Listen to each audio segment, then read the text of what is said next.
Praise the lord, హల్లెలూయా. ప్రతి ఉదయం దేవుని వాగ్దానములు వినుచున్న మీ అందరికీ నా హృదయపూర్వక వందనములు తెలియజేయుచున్నాను. ప్రతి ఉదయం వేకువనే లేచి దేవుని వాగ్దానములు ధ్యానించుట వలన మనసుకు నెమ్మది, రోజంతా దేవుని కాపుదల ఉంటుంది. ఈ దినమునకు ఏర్పాటు చేయబడిన వాక్య భాగము సామెతల గ్రంథము 16వ అధ్యాయము 17వ వచనం. చెడుతనము విడిచి నడుచుటయే యథార్థవంతులకు రాజమార్గము, తన ప్రవర్తన కనిపెట్టివాడు తన ప్రాణమును కాపాడుకొనును. ఆమెన్, హల్లెలూయా. యథార్థవంతుల యొక్క ముఖ్యమైన లక్షణం చెడుతనమును విడిచి నడుచుటయే. చెడుతనము అనగా మోసము చేయుట, అబద్ధములు పలుకుట, దొంగతనము చేయుట, బూతుమాటలు పలుకుట, అక్రమ సంబంధములు కలిగి ఉండుట, తల్లిదండ్రులను బాధించుట, భార్య భర్తను మోసగించుట, భర్త భార్యను మోసగించుట, చూడకూడని అసభ్యకరమైన దృశ్యములను చూచుట, అసభ్యకరముగా ప్రవర్తించుట, వ్యభిచారము జరిగించుట, ఇవన్నీ విడిచిపెట్టి సమాజంలో దేవుని యందు భయభక్తులు కలిగి జీవించుట యథార్థవంతుల యొక్క రాజమార్గము. కావున ప్రియ సహోదర సహోదరి, దేవుని యందు భయభక్తులు కలిగి నిత్యము ఆయన వాక్యమును ధ్యానించి వాక్యము ద్వారా మనకు తెలియజేసిన సంగతులన్నీ నిజ జీవితంలో జరిగించుచు యథార్థంగా నీతిగా దేవుని యందు భయభక్తులతో జీవించాలి. యథార్థవంతులు తమ యొక్క ప్రవర్తనలో ఏమైనా లోపములు ఉన్నవా లేదా అని ఎప్పటికప్పుడు సరిచేసుకుంటూ ఉంటారు. ఇలా చేయడం ద్వారా తమ ప్రాణమును కాపాడుకొందురు. ఈ కొద్ది మాటలు దేవుడు దీవించునుగాక. ఆమెన్.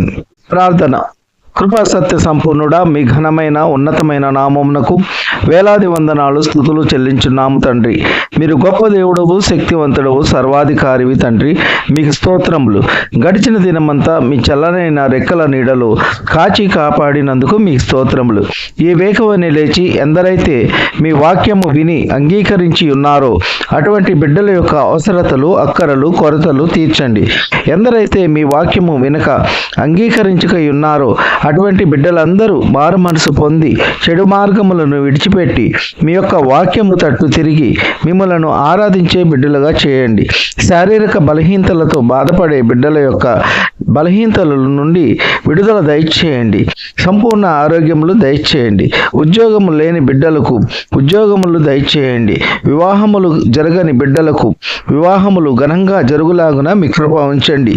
ఉద్యోగస్తులను, వ్యాపారస్తులను, కూలి పని వారిని కాపాడండి. వారు చేయుచున్న పనుల్లో, రాకపోకల్లో కాపాడండి. కుటుంబ కలహాల నుండి విడుదల దయచేయండి.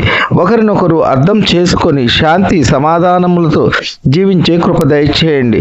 ఎండవేడిమికి ఎటువంటి అనారోగ్యములు దరిచేరకుండా మీ కృపా కాపుదల దయచేయండి. దైవ సేవకులను కాపాడండి. వారు చేయుచున్న సేవ నూరంతలుగా ఫలించేటట్లు మీ కృప ఉంచండి. యవనస్తులను కాపాడండి. యవనస్తులు చెడు అలవాట్లకు బానిసలు కాకుండా తల్లిదండ్రుల యొక్క క్రమంతో మర్యాదగా ఉండేలా మీ కృప ఉంచండి. తల్లిదండ్రులకు వేదన కలిగించకుండా దేవుని యందు భయభక్తులు కలిగి జీవించేలా మీ కృప ఉంచండి. ఈ కొద్ది మనవులు ప్రభు అయిన యేసుక్రీస్తు పేర వేడుకుంటున్నాము తండ్రి. ఆమెన్.